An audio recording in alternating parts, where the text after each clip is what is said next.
Ito na mga lods, pauwi na kami. Nag-asa na ng asawa ko yung napamili namin sa Megadite dun sa Malabon. Yan o. Oh. Fresh kanina yan. Ito, sorted to, mga biya. Yan, biya. Yan, biya yan. Halo, sorted sila. Ate, yung ano, electric pan. Yan. Comment mga lods kung kumakain ka na itong biya na to. May tabang tsaka alat. Tapos to ano, sea mantis, sea mantis mga lods. Tapos di ko alam kung bangus to, ano. Sorted siya, bili ko. Ano pang halo niyan, ayan.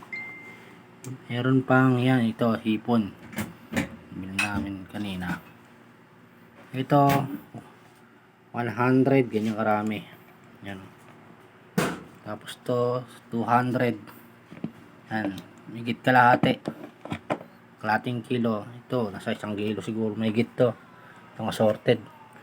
At ito naman yung limasag, buhay yan mga lods. Kanina lagyan ko yelo kasi ano, baka mabilasa silang lahat doon ko nilagay sa box ng motor ko. Ayan o, buhay yan o.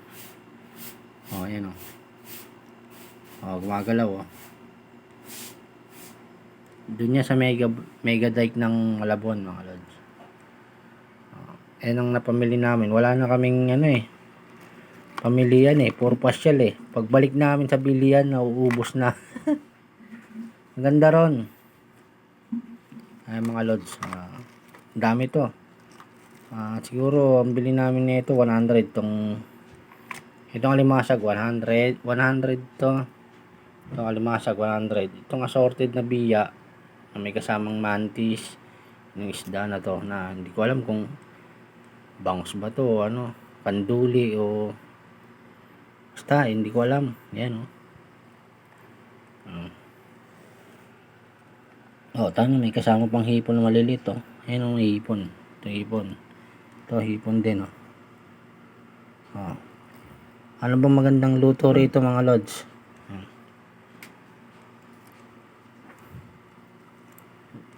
So sabi nila masarap daw gataan to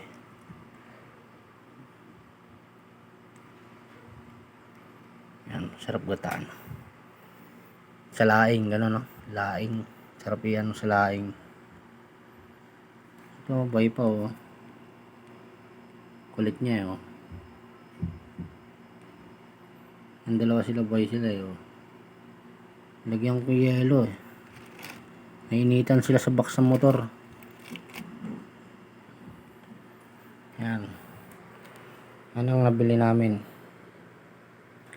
Hindi na ako nakapag video habang namamasyal kasi daming tao, dagsa